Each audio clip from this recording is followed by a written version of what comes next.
Welcome back to the program. Boy, do I have a show for you. We're going to start first with a judge, an Obama judge, of course, that issued a permanent injunction against President Trump's executive order that punishes Perkins Coie for all of their bad behavior. Now, let's take a trip down memory lane. Perkins Coie is the law firm that was attached to Fusion GPS, Christopher Steele, the Russian dossier, and of course the Hillary Clinton campaign. So, President Trump, back in office, he's going after the law firms and he is removing and restricting their security clearances as punishment, retribution, revenge, whatever you want to call it.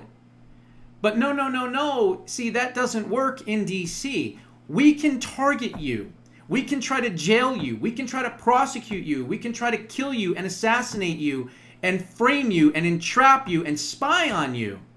But don't you dare try to remove our security clearance or fine our law firm. Unbelievable. So obviously the Department of Justice is going to appeal this decision, and they will win this decision because there is already absolute evidence and absolute proof, and all you have to do is look at Michael Horowitz's Mueller report, which literally states that the entire Russian thing was nothing but disinformation, was all garbage, and was all made up. So on appeal, it's going to be pretty easy to punish this law firm. So Judge Beryl can sit on it and rotate. Next. Okay, we know about Kill More Burritos Garcia, TDA, all these gangsters. Democrats are just arm in arm with them. They love them. They want them to stay here. Oh, continue to kill Americans and rape women. Please stay in the country. Empty out the jails. You're all welcome to come in.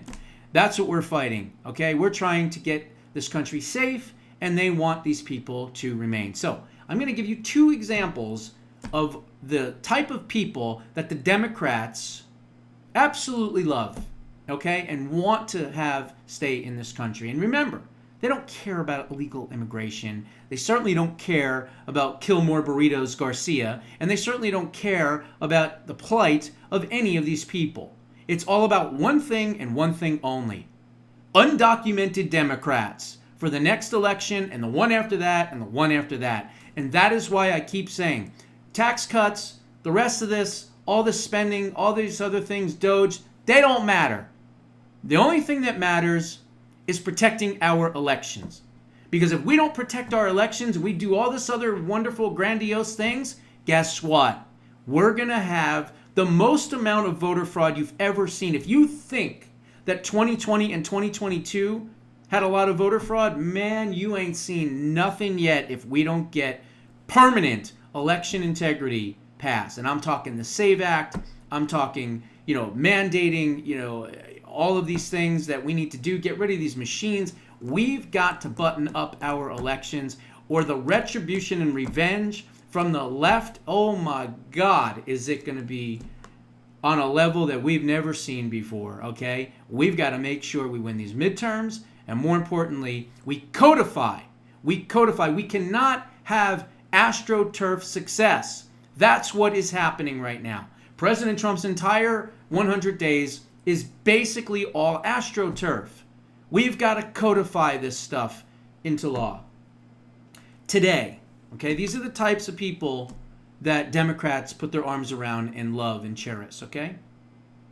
3 Virginia Department of Correction officers were premeditatedly attacked by 5 MS-13 gang members in Virginia in the prison, and they were stabbed, okay? That's what happened today. Let me go through this real quick. An investigation is underway after a premeditated stabbing of 3 correction officers at the Wallens Ridge State Prison on Friday morning. The attack occurred at about 9:45 a.m. this morning. 5 of the 6 inmates involved in the attack are confirmed MS-13 gang members from El Salvador. But even if they have tattoos all over their bodies and, MS-13 on their knuckles, I'm sure they're all going to say, well, that was just doctored, right? That's not real. They're really good guys. Maybe they're just a little misguided here and there. as they probably have heads in their suitcases and who knows what else. Unbelievable. So they were here, obviously, illegally. They were in jail, and they were charged with crimes, not petty theft, not, jaywalking. No. We're talking aggravated murder in the first, second-degree murder, rape, incest, and other horrific crimes, including drug dealing, fentanyl, and the likes. Okay?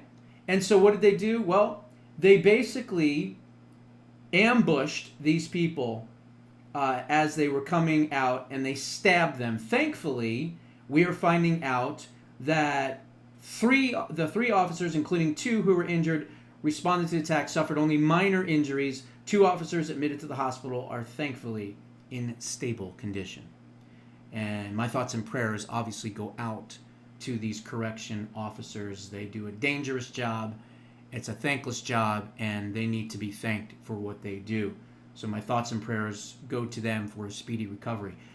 But this is the type of people. This is the type of people that they want to keep in the country. Undocumented Democrats, so that they can flood the voter rolls and steal elections. We cannot let it happen. Now, here is the depravity part. Okay, this is another story. This one's so sick, I couldn't even believe it. I had to read it and make sure it wasn't The Onion or Babylon Bee. Man charged with raping a corpse. That's right, you heard that correctly.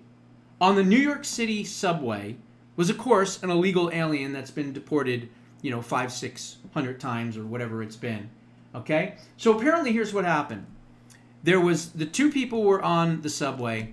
Somehow a 37-year-old man that, I guess they're, what's his name? They didn't identify his name yet. He died. Somehow he was dead. I don't know if it was drugs, if it was the vax, if it was natural causes, who knows. But he was dead on the subway, 37 years old.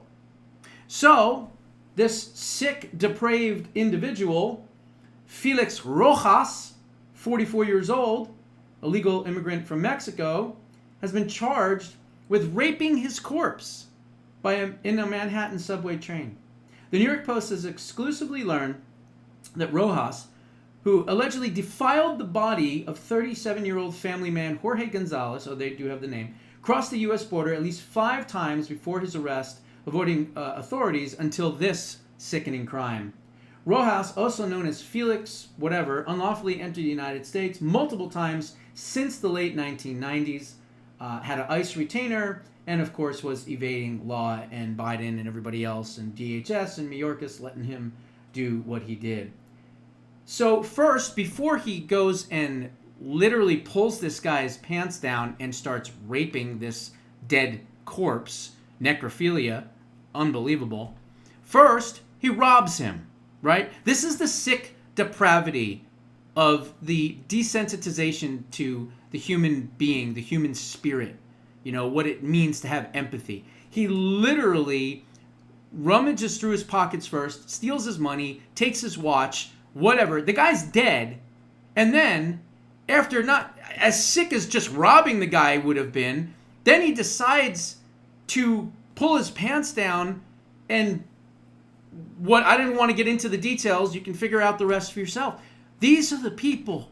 These are the sick, demented, mentally just unhinged people that these judges want to keep in the country. And they want to keep them in the country not because for any other reason other than they want to protect Democrats and they want to make sure that Democrats have enough illegal voters for future elections, okay? That's what this is all about.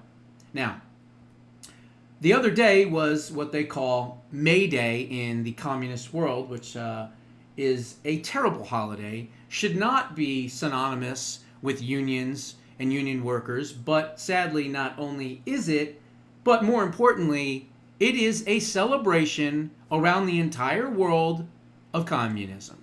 Okay? That's what it is.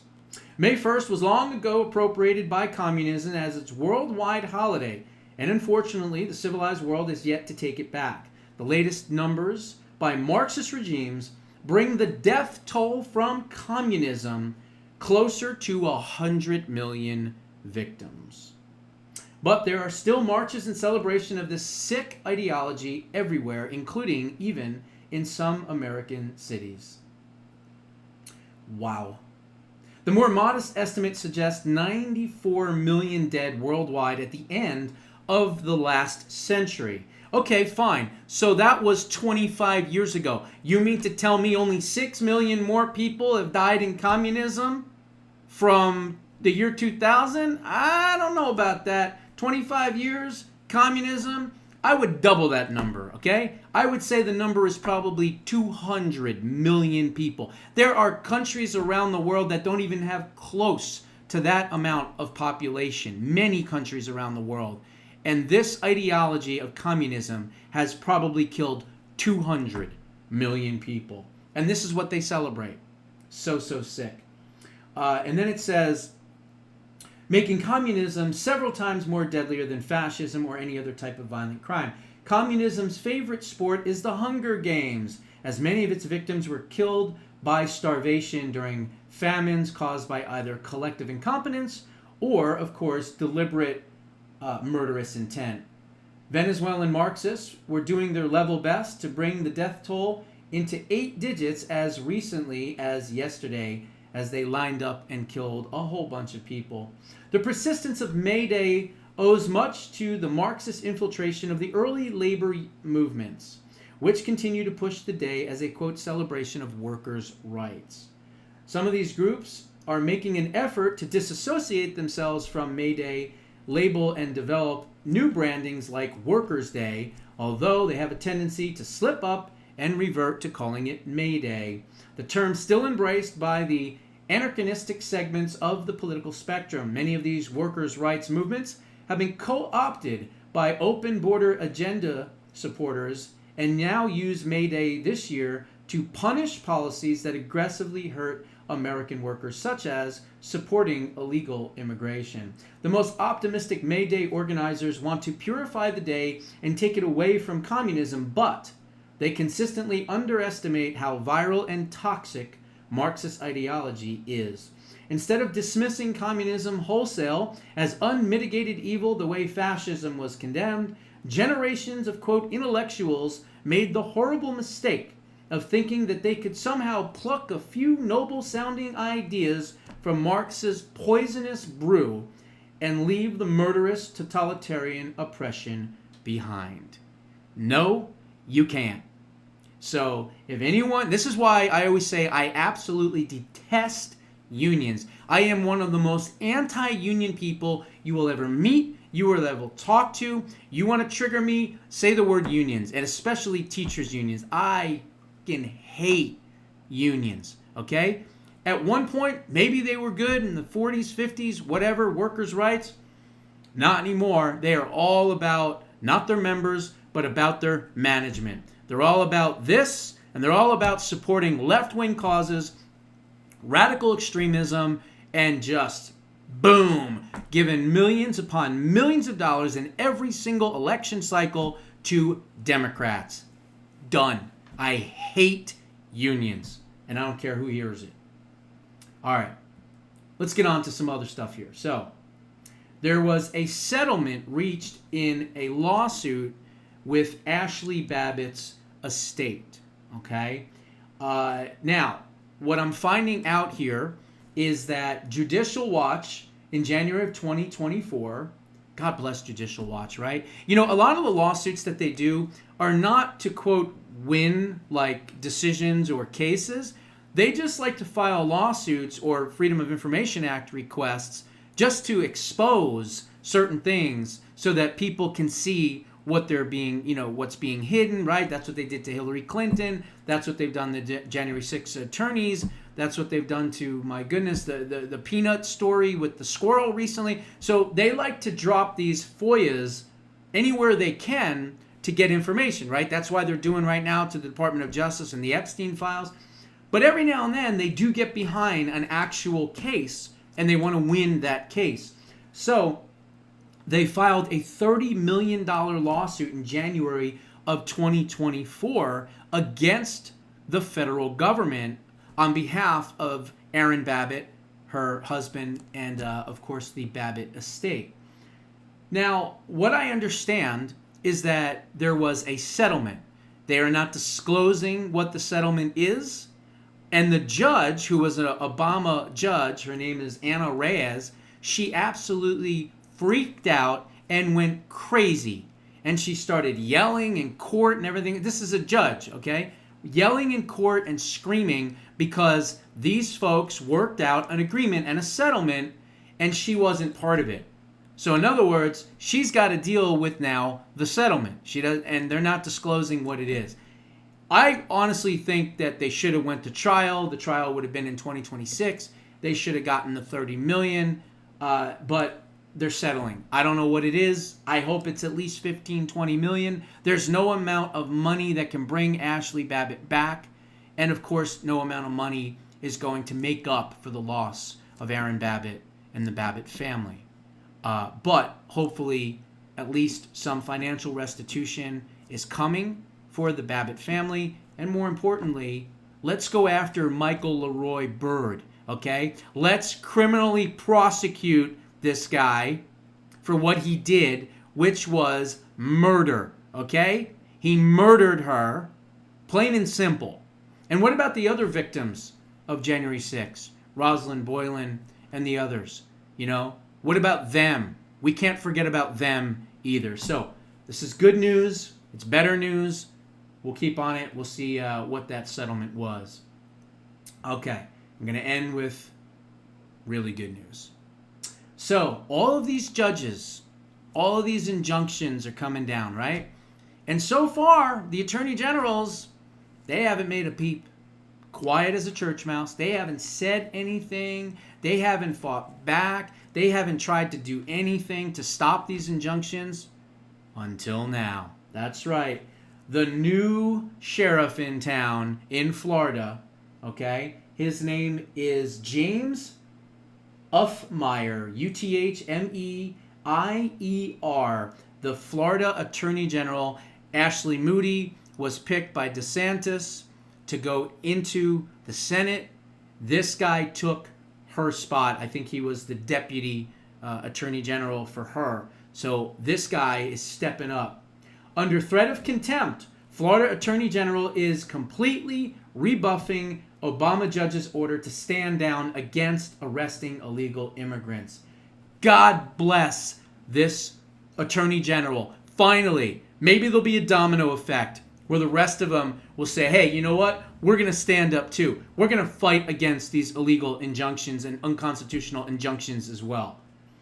Florida Attorney General James Uthmeier told a corrupt Obama judge that he will not order state authorities to halt enforcement of immigration law. U.S. District Judge Kathleen Williams, an Obama appointee, issued an injunction claiming Florida's state law violates the Supremacy Clause in the Constitution in response to a lawsuit filed by the anti-American ACLU, or as I like to call them, the Anti-Christian Lawyers Union. Uthmeier asked state law enforcement to continue to enforce immigration laws even though the judge issued an injunction barring them from doing their jobs. The case is currently in the 11th Circuit Court of Appeals. So here is what he said publicly to this judge. The law does nothing more than exercise Florida's inherent sovereign authority to protect its citizens by aiding the enforcement of federal immigration law, Uthmeier wrote Wednesday, according to Fox News. I'm just not going to do that. We believe the court has overstepped and has a lack of jurisdiction, and I will not tell my law enforcement officers to stop fulfilling their constitutional duties.